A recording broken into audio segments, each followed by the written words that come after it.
ఏమైంది? ఎన్ని సంవత్సరాల నుంచి ఉంటున్నారు? 3 సంవత్సరాలు అయిపోయింది. ఏం చేస్తారు అసలు? ఆయన తిని ఇంట్లో ఉంటాడు, బాబుని పెట్టుకుని ఆమె డ్యూటీకి వేస్తాడు. అలా లోపల వాళ్ళు ఏం కొట్లాడారో తెలియదు. ఒక వారం 10 రోజుల ముందు ఇట్లా గొడవ పడితే వాళ్ళ చుట్టాలు వచ్చి ముగ్గురు వచ్చి చెప్పిపోయారు. చెప్పిపోతే వద్దులే సామాన్ వేసుకొని ఊరికి వస్తామని చెప్పారు. చెప్పి ఇక మధ్యాహ్నం వాళ్ళ చుట్టాలకు ఫోన్ చేసిండు. ఇట్లా నేను చనిపోతున్నా, సూసైడ్ చేసుకుంటున్నా అంటే ఎందుకు చేసుకుంటున్నావు, నేను వస్తున్నా అనే టైంలో వాళ్ళు వచ్చేసరికి అపార్ట్మెంట్లో ఎన్ని సంవత్సరాల నుంచి ఉంటారు వాళ్ళు? 3 సంవత్సరాలు. ఓకే. అయితే ఏం జాబ్ చేయడా? ఆయన తిని ఇంట్లో ఉంటాడు. ఆ బాబు ఏం చేస్తాడు? బాబు చిన్న బాబు ఇప్పుడే 2 నెలలు స్కూల్ పోయినా మళ్ళీ బంద్ అయింది. ఓకే. ఆమె ఏం చేస్తుంది మేడం? ఆమె మున్సిపాలిటీనే పనిచేస్తుంది. ఓకే. ఏం పేరు నీ పేరు? Venkataiah. Apartment watch.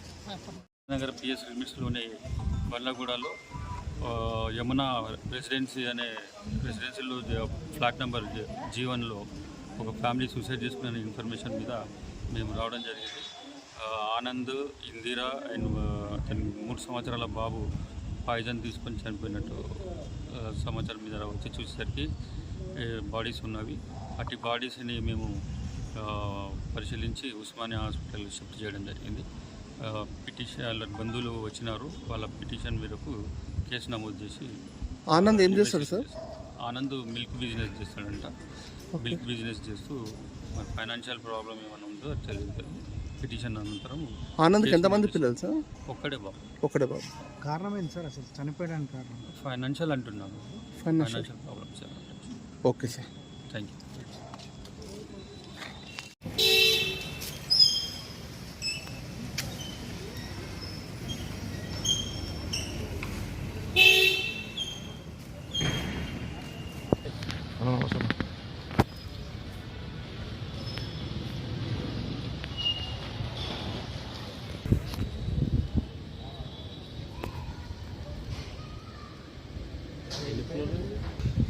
First floor.